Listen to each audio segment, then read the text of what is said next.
Inravio.com.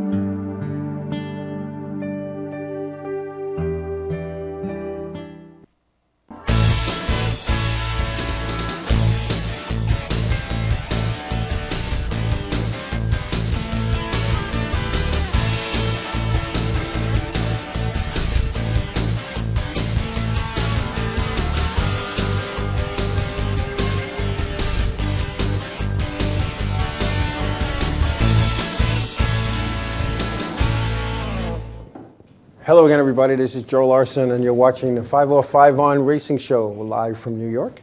We had a little technical problems before we started, but it's all fixed, it's all good, and we're ready to talk some racing. Let's see, a lot going on this past weekend. The heat up here in the Northeast continues to wreak havoc with racing. 3 racetracks that I know of canceled. Evergreen Speedway, located in St. John's, Pennsylvania, canceled yesterday's scheduled event due to heat, humidity, and uncertain weather. The forecast was glim. There was going to be a 108-degree heat index. Humidity was at 100%, and they were talking about thunder showers. Long Island's Riverhead Raceway also canceled their scheduled Sunday program due to heat and high humidity, which was expected on Long Island this weekend. And I was out and about this weekend, and yes, it was very hot. It was tough to breathe here. They have rescheduled what they had scheduled Sunday at different dates throughout the remainder of the season. Also, Bethel Motor Speedway up in White Lake, New York, they canceled as well due to heat and humidity. And, you know, looking at the social media, a lot of people, drivers even, don't understand that. Now, there was somebody that went on and said, look, you got to understand, racing's a business, and it is, and I'll be the first one to say that. But I remember, it was back in 1989, some 25 years ago, 27 years ago, wow. And I can remember it being at 100 degrees. And I remember stopping to get something to eat on my way to the racetrack, coming out of this air-conditioned restaurant, getting in my air-conditioned car and getting to the hot racetrack. Just standing on the pavement to sign in was extremely hot. Did some practicing, ran the heat race, and looking back at that day, it was over 100 degrees by the time we went racing. And looking back on that day, it was a 10-lap heat race, and I don't remember what happened. I drove the car off the track after the heat race, according to videotaped accounts. When I pulled into my pit stall, I got out of my race car, sat on the ground, and went to sleep. Next thing I know, I woke up with ice bags on my body in the hospital. I go back to the racetrack, after getting some IV and some fluids inside me to drink, and remember we lining up for the feature. Now it was cooler. It was the temperature dropped, but I don't remember that race. So maybe they did the right thing, in canceling these speedways because of the heat. But I'm thinking many of these concerns about the weather had to do with people saying, I'm not going to sit in the hot sun for 4, 5, 6, 7 hours. And as Pookie Pums is saying in the chat room, a lot of people don't understand the racing business because it is a racing business. It's a business. These guys and gals and track operators, their job is to make money. That's why they have racetracks. Just like the guy who has a catering business, his job is to cater parties. A guy who has a gas station, his job is to sell gas.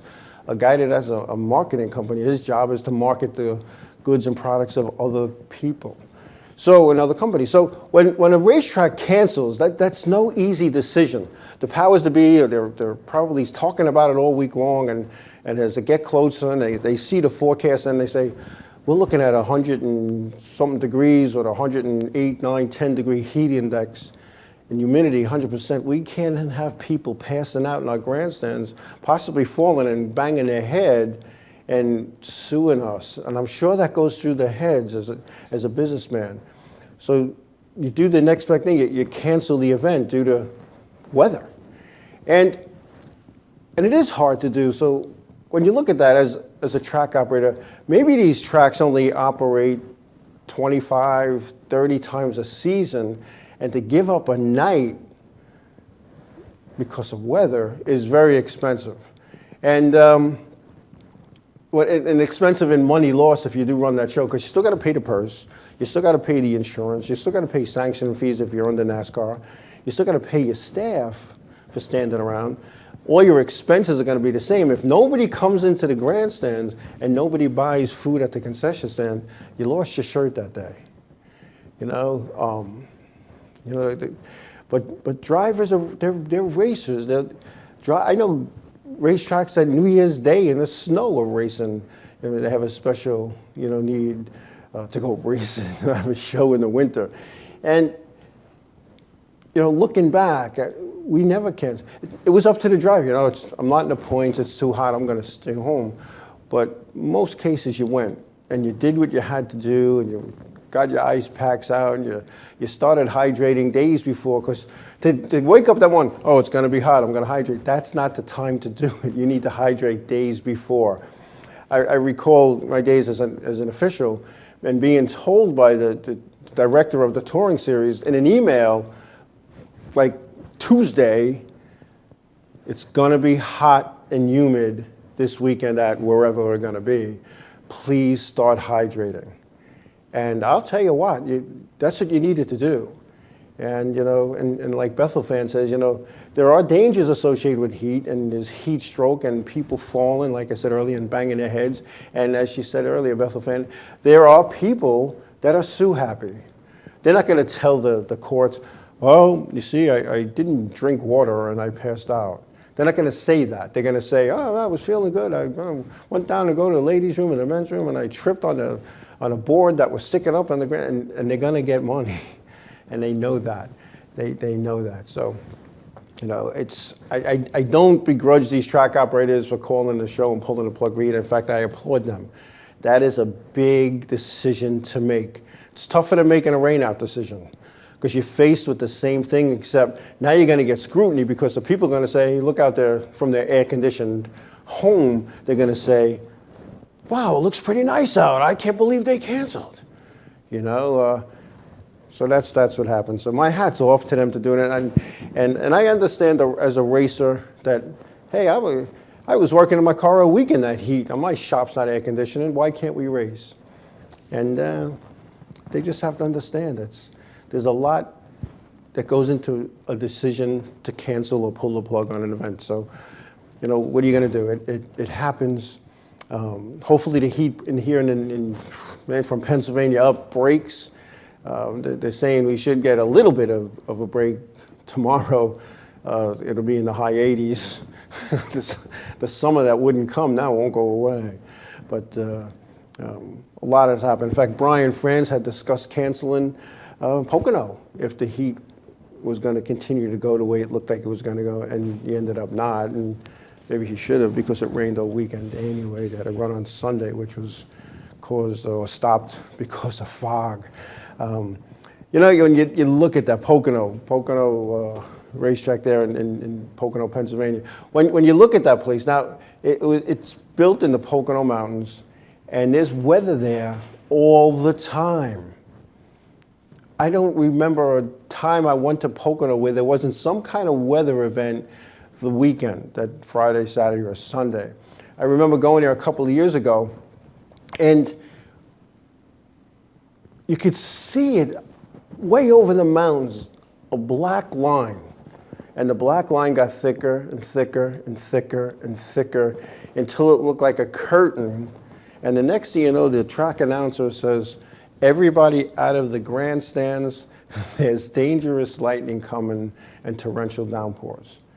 And I remember lightning hitting the ground and bouncing and going wherever it wanted to go, hitting the grandstands and bouncing around like a pinball in a pinball machine. Pocono, Pennsylvania, in my opinion, was not the place to build a racetrack. There was the property, they were into racing, the Mattiolis, and they built it there, but there's weather issues, there's fog issues. Fog rolls into valleys for the strangest reason.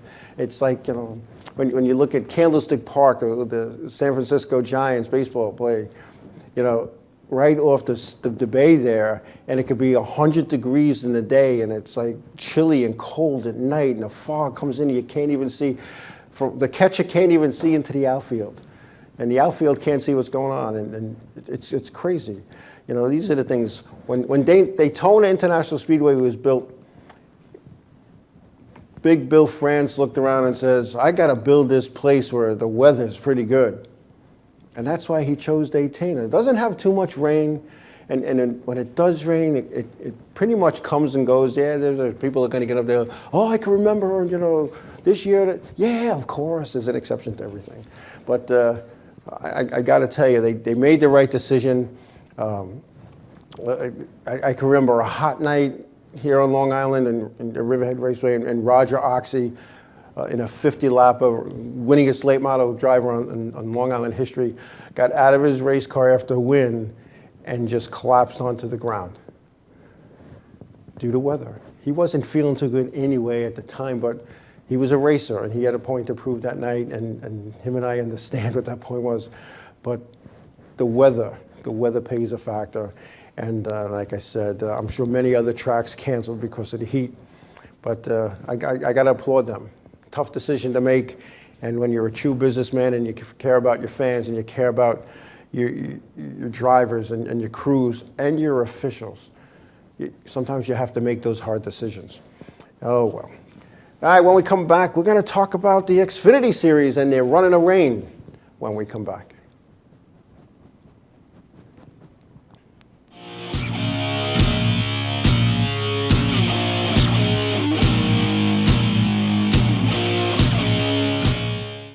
What's up, guys? We're Scared No Fair, and we're here with Inravio.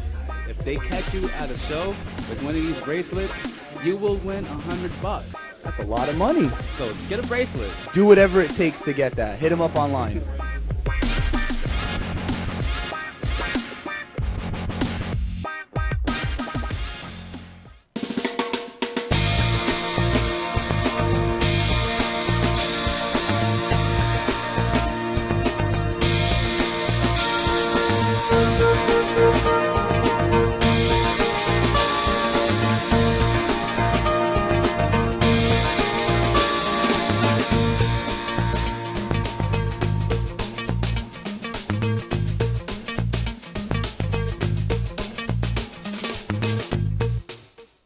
Village Music Shop of Mastic. 1-800-HEY-DUDE, your full-service store with personalized attention, school band instrument rentals and sales, music instruction on all instruments for all styles and age groups, for guitars, drums, amplifiers, PA systems, and accessories. It's Village Music Shop, 1495 Montauk Highway in Mastic. Call 1-800-HEY-DUDE or go to villagemusicshop.com.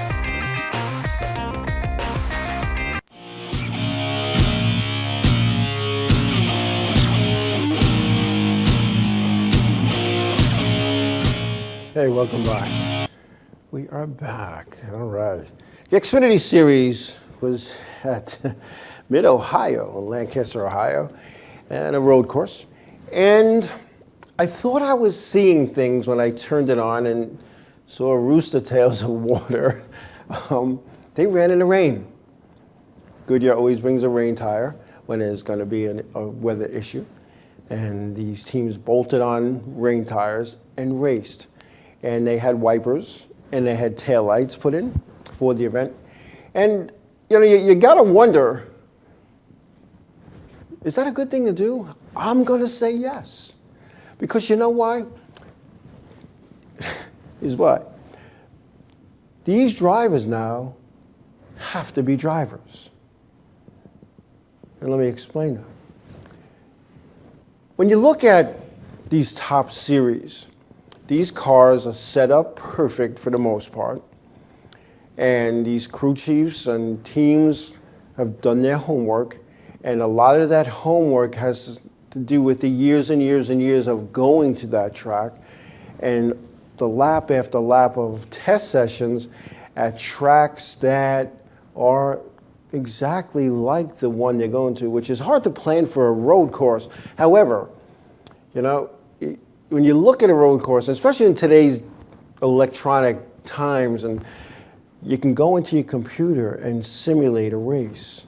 And a lot of teams are doing that.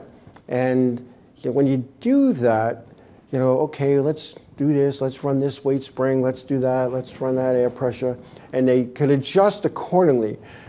Now that it's raining, you don't know what's going to be a misty rain where just the oils rise up from the pavement, or a heavy rain where you're going to be hydroplaning in some of the water.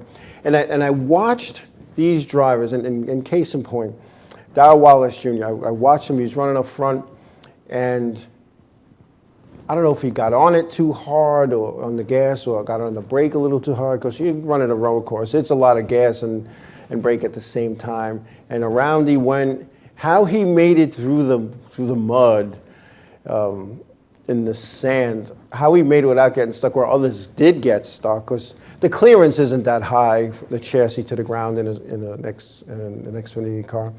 So I'm surprised he didn't get stuck, and he always got out. But when you watch these teams race in the rain, what a difference. And I got to tell you, that rain was coming down.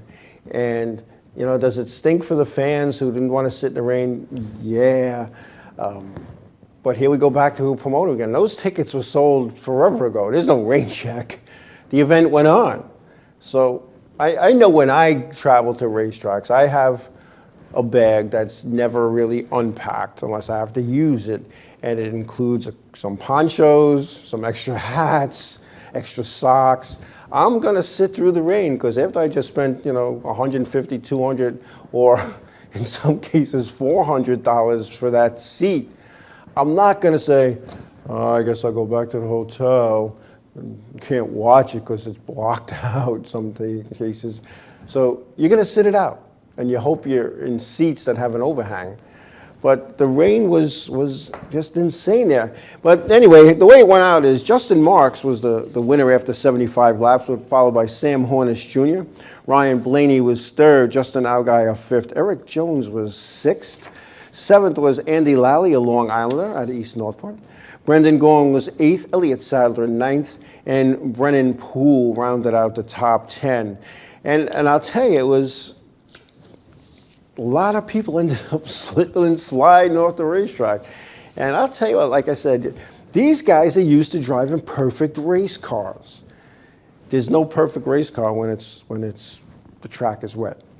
And they had, you know, threaded tires, and I'm sure there was a lot of hydroplaning going on, and I'm sure the thickness of or the depth of the tread had a lot to do with which corners they could go in hard and which they couldn't. Coming off corners, you didn't have that forward bite that you normally would have. And I'm sure this frustrated the heck out of some of these drivers. But they did it, they made it happen, and it was all good. Now looking at the Xfinity standings, we have, let's see what we got here. Elliott Sadler is the points leader. He's 25 points over Daniel Suarez, who's in second. Ty Dillon is third in points. Eric Jones is fourth. Justin Allgaier is fifth. Brendan Gaughan is sixth. Brennan Poole is seventh. Brandon Jones is eighth.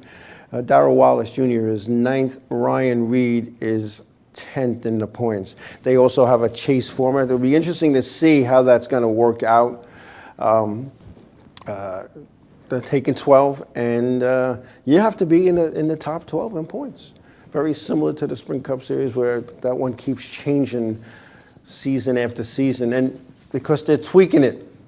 They keep tweaking the way that the chase is going to be done. And is that good or is it bad for the sport? Well, it's good in the sense that NASCAR has taken a serious look at what needs to be fixed and what needs to be left alone. However, I'm a firm believer, and only because of my business background and the company that I worked for so many years, you don't put a product in the street or on the racetrack until you know it's good. And they needed to take a look at this chase format. I understand why the chase was made. I understand why NASCAR said, hey, you know what? We're losing viewership when football season starts, especially if it's a runaway where the points leader has run away, where he could stay home, or her can stay home for an event and still be the champion. I understand why they did that. It's all about ratings. I'm sure TV came and said, hey, listen, we're giving you millions and millions, billions of dollars. Let's make it interesting. And from my point of view, I'm not going to try to compete with the NFL. So I might move my events to Saturdays. And here's why that's a good thing overall, all season long. You have these events on a weekend, so you're in there Thursday, maybe Friday, or whatever, with the practice and your qualifying, and one of the, whether it's a Camping World Truck Series or the Xfinity Series, they're going to do the Saturday thing. Sometimes it's a Friday, Saturday, Sunday thing, and the Cubs run on Sunday. People who are going to these events, traffic to get out of these places, in most cases, is a nightmare. So you got to stay overnight. And that means you got to take Monday off. Because you got to fly back or drive back then. If they ran these events on a Saturday, did a Friday-Saturday deal, people could watch the race on Saturday live in the grandstands. If there is a delay or a rain problem or whatever the case is and they get it in Saturday, great. They go back to the hotel, get a fresh start in the morning, and go to work. Go home and go to work on Monday. If there is a weather situation and they got to run the event Monday morning, they could do that and people could drive home. Now they choose, okay, you know, what they want to do. But a Saturday race for the Sprint Cup Series during football season eliminates this chase nonsense. You don't have to worry about the chase and competing with football on TV, because a lot of what NASCAR does now is for TV. And a lot of what is being planned has to do with TV. And that's why the Xfinity Series went to the Camaros and the Mustangs, to make it look different, to differentiate it from the Sprint Cup Series, where they're cookie cutter looking cars, and the only thing that distinguishes a Ford or a Chevy or a Toyota is the light decals. And now you look at these Xfinity cars, you go, that looks like a Mustang. That looks like a Camaro.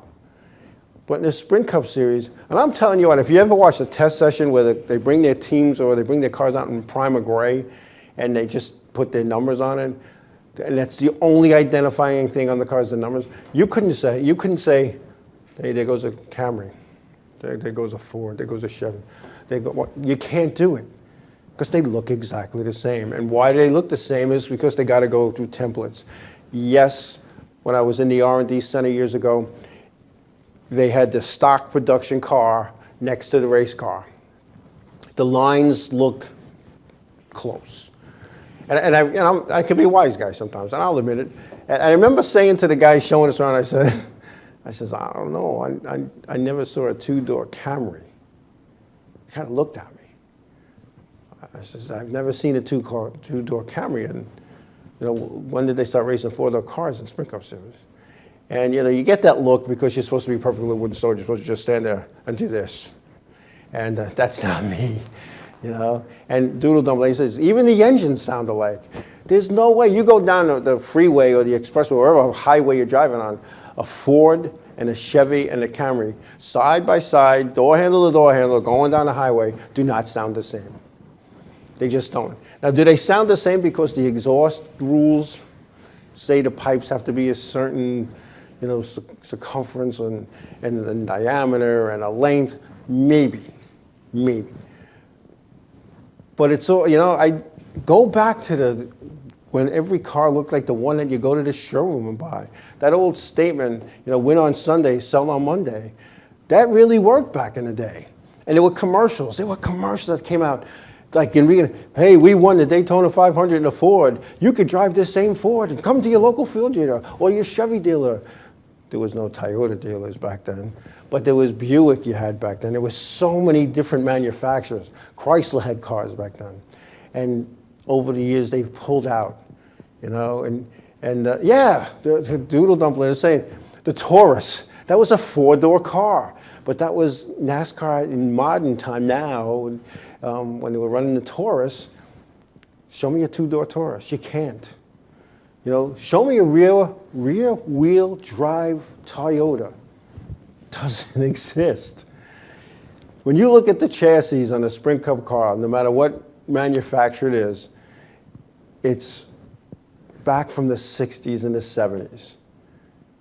That needs to change. That needs to change. That technology, other than safety-wise, is still the same. And I could be totally off base on it, but from my experience, and I've climbed underneath these things, they pretty much look exactly the same underneath as they did 40 years ago. The 3-speed transmission. Have they made them stronger? Yeah. You know, have they made them better? Absolutely. But the 3 and 4-speed transmissions that are used in racing today, go back way back years ago. So when you look at that, you're like, where are they headed? Formula One has kept up with technology. Indy has kept up with technology. Kart has kept up with technology. Even the dirt series in the dirt late models and the dirt modifieds that race across these dirt tracks across this country have kept up with the technology. It's just a shame that NASCAR over the last, I'm going to say over the last 10, 15 years, has concentrated more on selling advertising. The people who are and I'm probably going to get beat up for this, the people who are sitting in that corporate ivory tower making decisions on the Sprint Cup Series, the Xfinity Series, the Camping World Truck Series, and the Touring Series, all the way across the board, probably never worked on a race car, probably never built one, probably never driven one, and they probably never wrecked one and had to put it back together. So they're sitting there making these decisions based on some engineer's report. Some guy unfortunately gets hurt in a race car. Hey, we need to come up with a way to fix that. So we'll look like the heroes. Why not fix that with all this technology you have before it happens? It just seems like every time there's a tragedy in racing, all of a sudden the powers to be come out, well, we're working on a fix for that, blah, blah, blah. And I'm like, you are?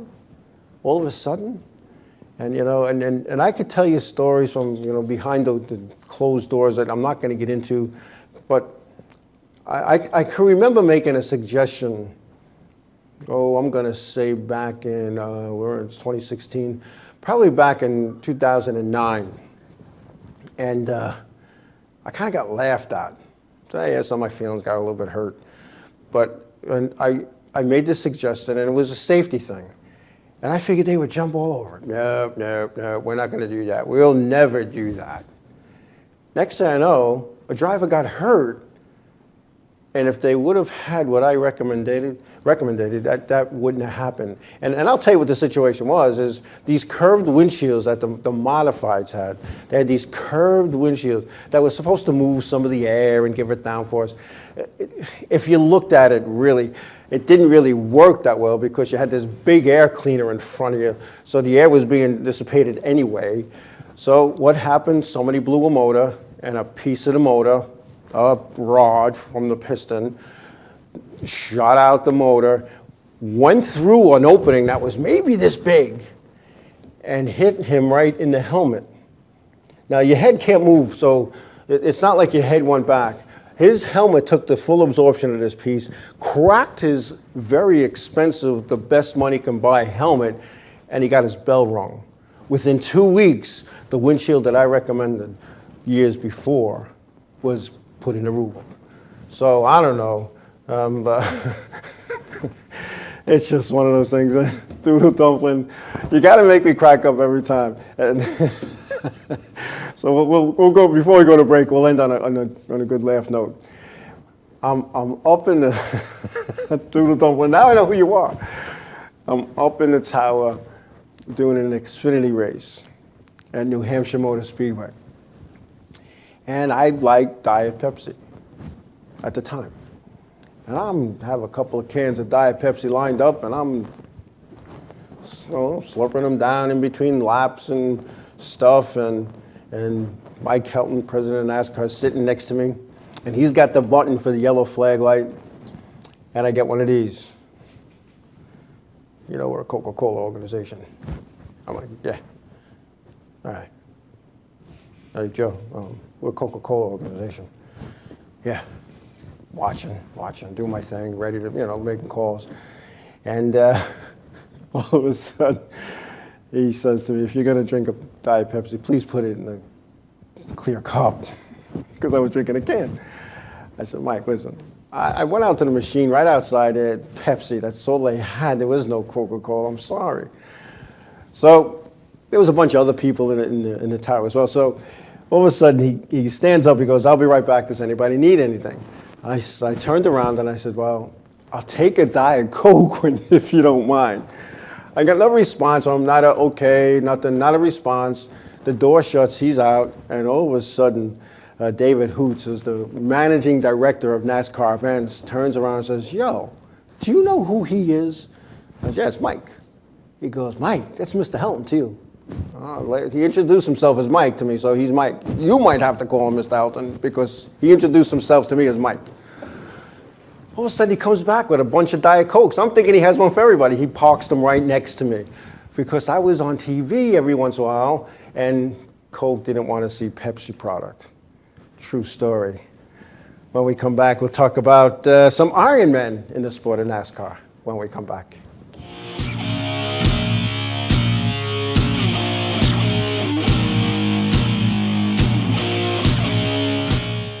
Inravio.com wants you. Inravio provides the best in TV, film, post-production, and so much more. And we're growing. Right now, we're looking for a team of pros that can join us. So what are you waiting for? We need show hosts, production crew, marketing gurus, sales experts, audio engineers, lighting, visual effects, and camera crews. We want you. Go to Inravio.com/join the team. Hey, I'm Raul Panther. And I'm Commander B. Hawkins. And I'm Rick Weller. We're some of the proto men. If we see you without this bracelet, you get punched in the But if you have this bracelet from Inravio.com, you can win $100. Put one of these on, or else. For over 60 years, Hanson Carpet has put the customer first, providing only the finest quality products and service. And Hanson Carpet is so much more than just carpet. We also carry a wide selection of window blinds and shades, and our licensed and insured technicians can service any of your flooring or window covering needs. Browse our huge selection of laminate, carpet, linoleum, vinyl, and tile. Stop by our showroom today or visit HansonCarpet.com. No matter what your project, Hanson Carpet has got you covered.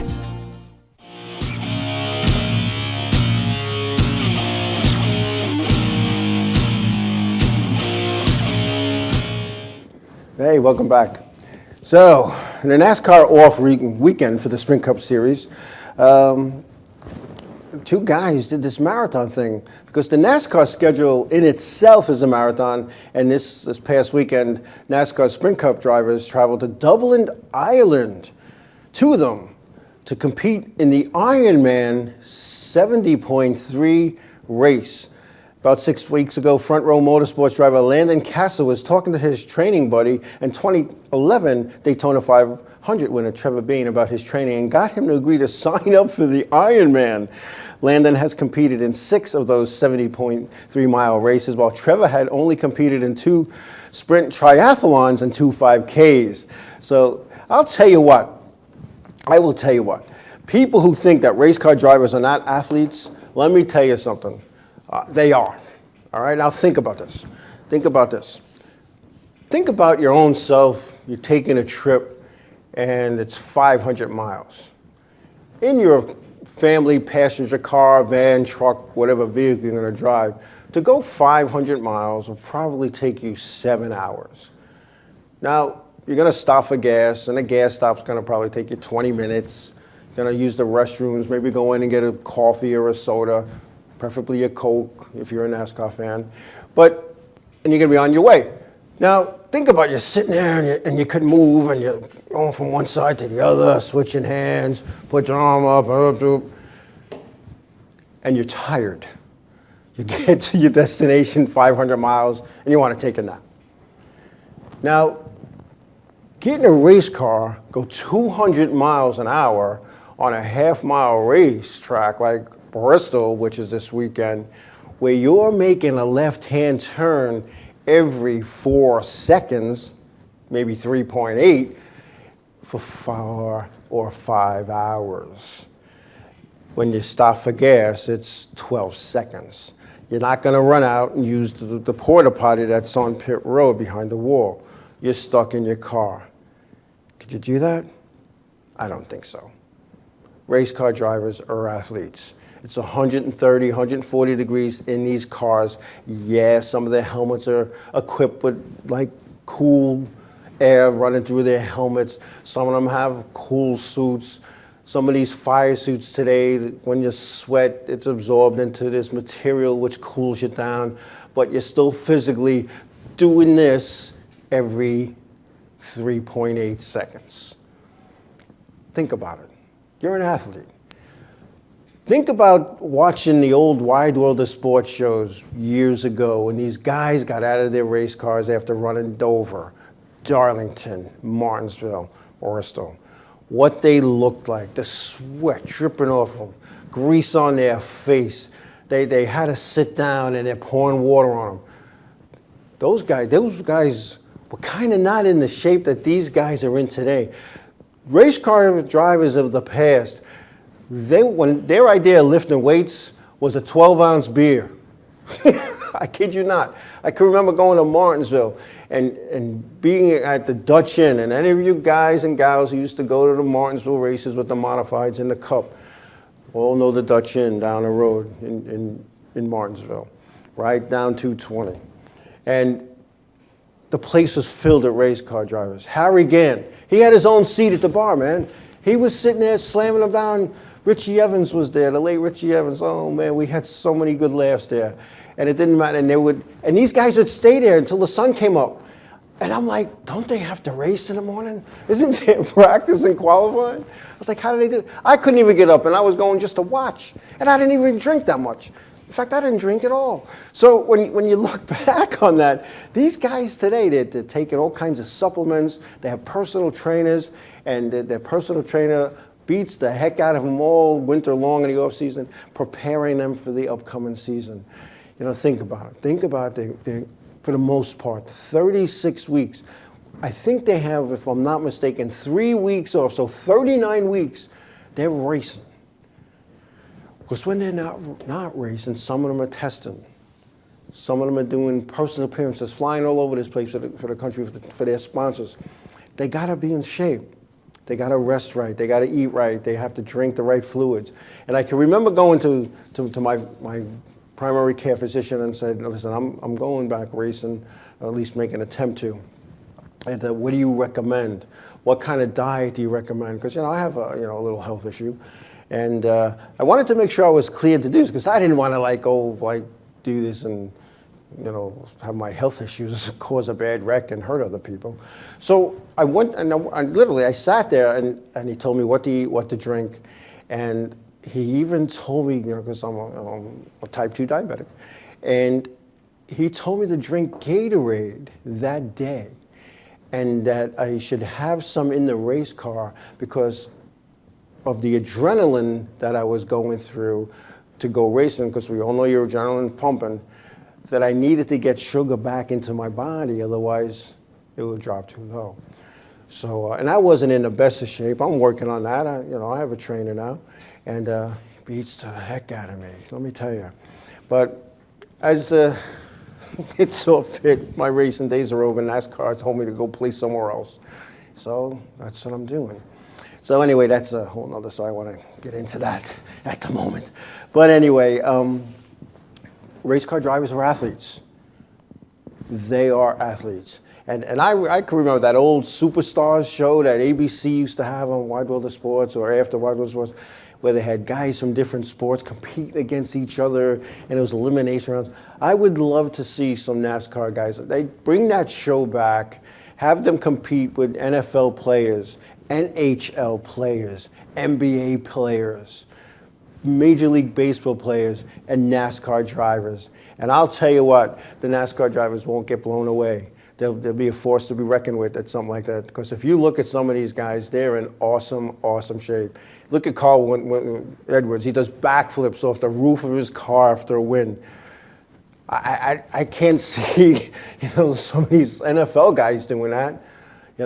Maybe a basketball player, I don't know, a gymnast, of course, but, race car drivers are athletes. And don't let anybody tell you that they're not, and because they are. They are, and boom. So anyway, Doodle Dumpling, I have ways. I could tell who you are. I'll find out. I have ways. Anyway, when we come back, we'll have the NASCAR wheel and modified results at the Thompson Motorsport Park when we come back.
Hey, this is Chris Les Jake, and if Inravio.com spots you at an event wearing this bracelet, they will give you $100. The world of advertising has changed. Radio, TV, and newspaper revenues have declined drastically. Why? Because businesses have realized that advertising return on investment isn't what it used to be. So what can we do about it? Well, that's easy. Advertise online. Own a local restaurant, real estate agency, or even a national retail chain? Whatever your business, Inravio can get your message out there, and we can do it at a fraction of the cost. Call today and see the difference for yourself. This isn't TV. This isn't radio. This is Inravio.com.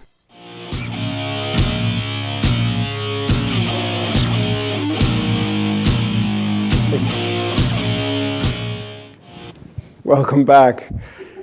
You go in the chat room during commercial breaks, and somebody just posted something, and you people who are in the chat room know what was just posted. Now, I'm sitting here, and I didn't attend too many Christmas parties in my own house in Babylon because I was busy delivering packages at UPS. So now I'm thinking, who could this person be? So, the ride home is going to be interesting. Definitely my mind will be going. Yes. Okay. What do we got here? The NASCAR Wheel and Modified Tour was at the Thompson Motorsports Park this past weekend. Well, actually, the midweek Wednesday night show. Weather was bad. I personally didn't think they were going to get it in, but Mother Nature treated Thompson Motorsports Park right up in Connecticut, and they got the race in. And it was a good thing they did because Long Island's Justin Bonsignor got his first win of 2016 in the number 51 car owned by Kenny Massa. Doug Colby from the pole finished second, followed by Bobby Santos in third. Woody Pitkat was fourth. Ryan Preece was fifth. Max Zeckham was sixth. Ron Silk was seventh. Donnie Lee eighth. Sean Solomino was ninth, and Jeffrey Goodale rounding out the top 10. Now, when you look at this top 10, 1, 2, 3, 4 drivers out of Long Island. And the fifth one, the car is out of Long Island. So half the top 10 was Long Islanders. Years ago, and I know I've said this for a long time at many shows, the Long Island gang was referred to as the Wrong Island gang because they weren't welcomed on the tour. And when I say they weren't welcomed, here's the problem. I was with the tour part-time in 2002, 2001 I did a couple of races, 2002 another handful, 2003 full-time. And the only Long Islander that was a regular was the late Tom Baldwin. Very outspoken, very difficult to deal with. Not that he was wrong, his presentation was wrong. I considered the man a racing friend, and the powers to be that ran the tour was a little group from New Jersey, and they didn't like him. And they thought everybody that raced on Long Island was like him. Next thing I know, J.R. Bertuccio comes up to start running some tour races, and lo and behold, the little New Jersey group is saying, see, everybody from Long Island is brash, bold, and outspoken. And then there was a little change. Edgar Goodale has a mishap with the powers to be at his local racetrack where one of his shops borders up to the property, the back property of the racetrack. He could walk there from the shop. Starts coming to tour races. It's not qualifying, not making it. And he didn't give up. And they were polite, the crew was polite, they were well dressed, they were clean, they were professional. And then another one comes, and another one comes. And all of a sudden, half the series now is technically at a Long Island. Greg Shivers and his family, Larry Shivers, his mom, his two sisters, his brother. I rode the ferry with them. They offered to pick me up a couple of times and take me. Another good family. Ken Hagee started coming around. Edgar Goodale brought his other son, Eric, up. Glenn Tyler came around. The Solominos now. It's a whole different ballgame. Donnie Lear. Now there's a Jeffrey Goodale racing. When you look at the finish, this finish here, you look at the Long Island gang, and maybe this is a Long Island night for me, but you had, Timmy Solomino finished 12th from Long Island. Brendan Bach, another Long Islander, he finished 13th. Eric Goodale 15th. We got Dave Sapienza finishing 19th. Craig Lutz, rookie contender, finishing 21st. Gary McDonald, 24th. Almost half the field is Long Islanders. Half the field. And when you look at that, there's a whole big change. The owners that, Eddie and Connie Partridge, Long Islanders, coming in and as a professional team along with the Goodales. Mark Seifer, when he came, the guy was all about making it look good.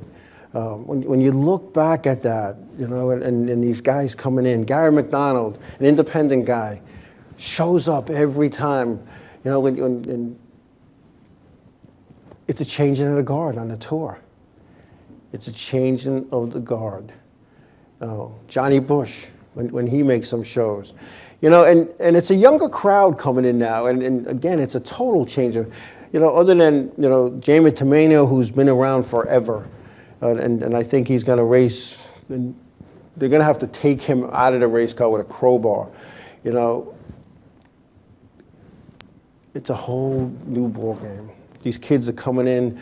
I look at some of these kids, they're young, and wow. But anyway, the tour is changing, and it's all good. The tour will be at Bristol. They'll run Wednesday night in conjunction with the Camping World Truck Series. It's always an awesome show with the modifieds at Bristol. And that'll be the 17th. That'll be Wednesday. And we also have the other series there as well. That'll be racing there. We get the trucks again, I said, to be on the 17th. The Xfinity cars will be there on the 19th, and the Cup races on the 20th.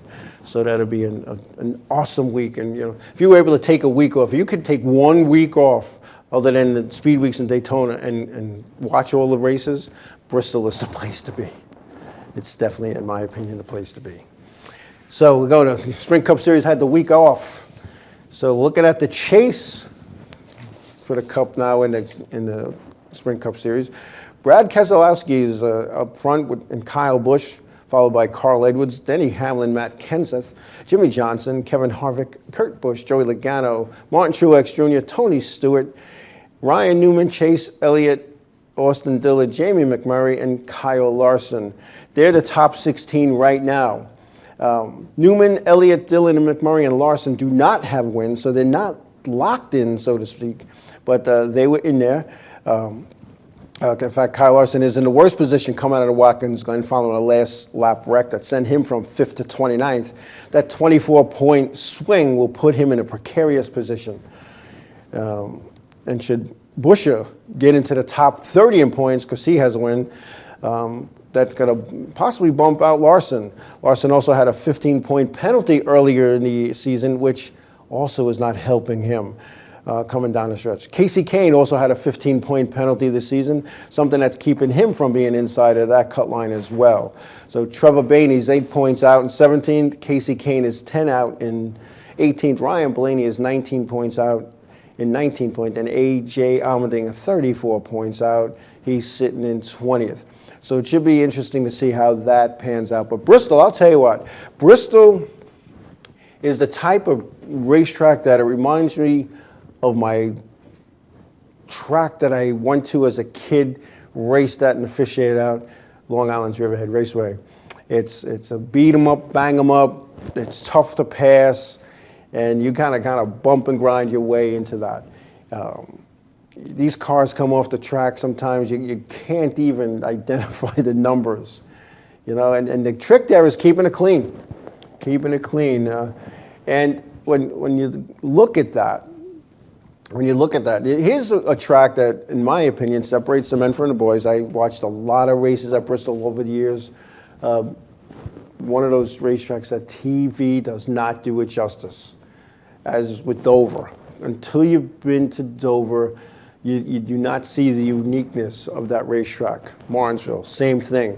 And that's kind of what's missing too from the top series in racing, is the tracks no longer have identity. You look at these tracks of today, Texas Motor Speedway, Kansas, Chicagoland, they're cookie cutter car, racetracks. They took the blueprints, let's get the eraser out, let's call that this track. Oh, we're gonna build another one, get the eraser out, and that's my opinion, and I'm sure people who watch racing or have been to these places have to agree with that. These cookie cutter racetracks gotta go. Pocono, unique with the 3 turns and the short straightaway, coming off the turn in the backstretch. Daytona, that trial, there's nothing like it. Talladega is 2.66 miles, and it's so different that the start-finish line is not in what I would call a normal place. Darlington, the egg shaper, where the turns 3 and 4 are nowhere as close to what turns 1 and 2 are. And when you look back, why did they make it that way? Well, that's because that's all the property they had. and their property wasn't a perfect square or rectangle, so they had to close it in a little bit. But you look at some of these, Phoenix, unique in the way it looks and in the shape. And I can remember playing that on my computer, trying to do Phoenix. I kept popping the wall in the backstretch every time I played that game. But when you think about it, wow, it's a hard thing. And Need for Speed, Kevin, basically on Need for Speed, it is like Wall. It's got almost the same banking as Wall. And I'll tell you, I had a good time driving a race car on Wall. And the first time I was at full speed coming down a straightaway and went into a corner, and they told me I had to stay low, and I went down into the corner. I was like, what line do I need to run here? And it was like my stomach. If you've never raced at Wall, you got to go do it. My stomach went up into my throat, and then when I got down on the bottom, it just dropped again. I was like, whoa. I said, I don't know if I can do this 20 times, but I did. It was fun. But Bristol is an awesome place, an awesome, awesome place. And I know we're probably getting short on time, but I could tell you a story about Kyle Petty. I was at an event. Kyle Petty hit the wall a ton. and I had the black boxes in it, and it was a lot of G's that he hit it with. And this crew chief got on the radio, Kyle, are you okay? And he went, yeah. He says, what hurts? And he went, everything. So now they get him out of the car, and then, for anybody who knows Kyle Petty, he has a long ponytail. So they get him out of the car, and he's on the stretcher, and the stretcher is on the ground. And every time they went to lift up the stretcher, anybody who's ever been on a stretcher, know they just lift up, so they get it into the ambulance. Kyle Petty would start screaming. So they drop it down. Kyle, what's the matter? And he was like, and he's like doing this. He's like, and they're looking, they don't see anything, so they lift up again, he starts screaming. Well, after about the third or fourth time, he screamed out, he's stepping on my ponytail. So the guy that had the head part of the stretcher was stepping on his ponytail, and every time they went to lift it up, they were like literally yanking his hair out. And he laughs about it today. It wasn't funny that day, but those are the things, those things that you remember. But anyway, we're going to take a real quick break, and when we come back, we'll close it up. We're out of time now almost. Oh, we're out of time now. See, I got to talking about stuff that wasn't in the script, so I guess we're going to wrap it up. So this weekend, Bristol. This week, Wednesday, Friday, Saturday, Sunday, Bristol. The top three or the top two series are there, so they're going to be going and having a good time there. And the Xfinity is there on the 19th, Sprint on the 20th, and it'll be all good. So I hope you're handling the heat. Hydrate. If you go on any of these racetracks, bring a lot of water, drink a lot of water a couple of days before. But anyway, wherever your endeavors are going to bring you this week, please be safe, please be careful. Tell somebody you love them, give them a hug. God bless you all, and thanks for watching tonight. We'll catch you next week.